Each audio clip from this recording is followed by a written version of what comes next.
Ito yung PC Sims, ang PlayStation na cartridge, CD. Yan. Tapos may VCD din tayo.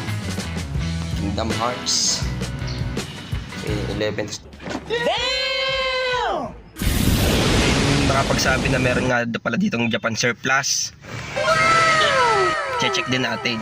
Ito guys yung Japan Surplus na nakita natin sa may Sampaguita, Plantation Meridian, doon sa tabi ng 7-Eleven. So pinasok natin at check natin kung ano yung mga meron dito. Ito yung fishing na frame. Okay siya sa mga nag-fishing. Kung gusto nila ng pang-display sa wall, yan, pwede dyan. Tapos medyo kalat-kalat lang. And bahala ka nang maghanap ng gusto mo kasi more on online selling sila, napapansin ko.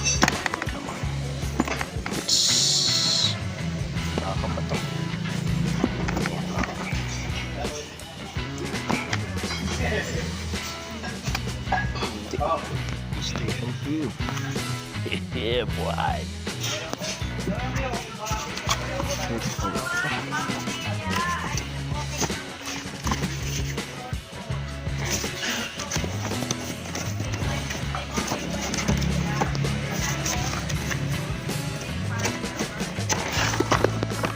Walang bala. Bala. Ang daming items. Tapos walang bala.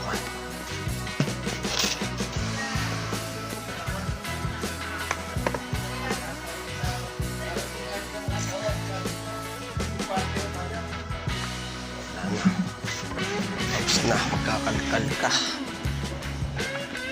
Ayan lang. Ito. Ibon.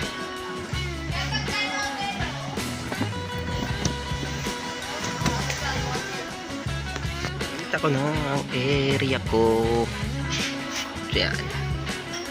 Wait, may pili lang ako. Medyo mahirap. Kapili na ko Choplex. Posible din wala tayong makuha dito.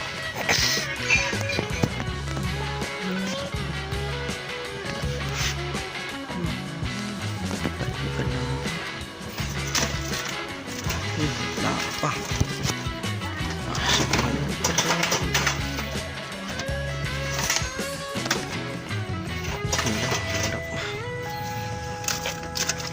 Mesilos.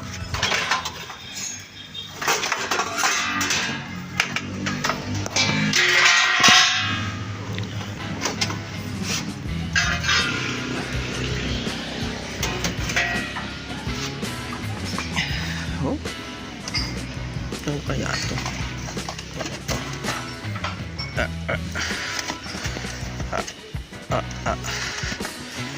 Please.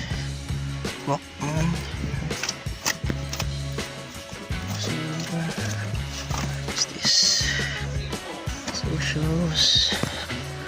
Wala na. Ito lang.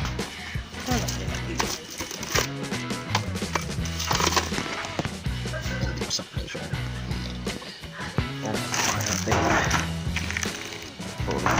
PS2. CD. So guys, ito nga pala yung mga nakuha na sa Japan Surplus. Mga CD siya ng almost lahat ay PlayStation 2. Tapos may isang Wii, isang installer sa PC. So, natin to. Kinaan natin itong Kingdom Hearts PlayStation 2. Wala siyang case pero may manual siya. So yan, kinuha lang natin. So ito nga pala guys ay 50 pesos each. Kaya panalo na din tayo dito, no? Panalo na. So ito, check na yung CD niyan. Maganda naman yung conditions yun. Hindi pa natin test. So supposedly sa mga sunod na vlog natin, test natin yung mga nakuha natin sa Japan Surplus. So ito, punta naman yung pantest natin. Medyo makalat lang. Yan. Tapos ito, PlayStation 2, parang ano to eh, JoJo Bizarre Adventure. Yan, no? May manual pa, kompleto with manual and case, kaya maganda. Pero parang gameplay niya yung ano, casino. Tapos to, parang Japanese game din. Of course, kompleto pa rin with manual and CD. Check na yung CD, ha. Yung mga CD na yan, ayan, medyo pangit na condition. Pero pating ko mga nagana naman yan.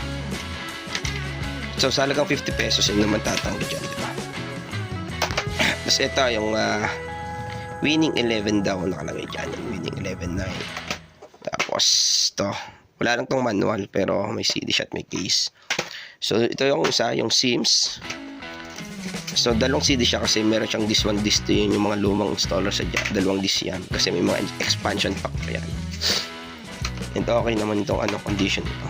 Yan lumang Sims. Tapos itong baseball, yan. Japanese lang siya. Pero again, complete with manual siya. And lastly, itong medyo pangit lang yung case niya. Wii, Mario Kart. And ang loob niya, of course, may manual. Yeah, okay din. CD condition. Yan, medyo may mga lang siya, fingerprint.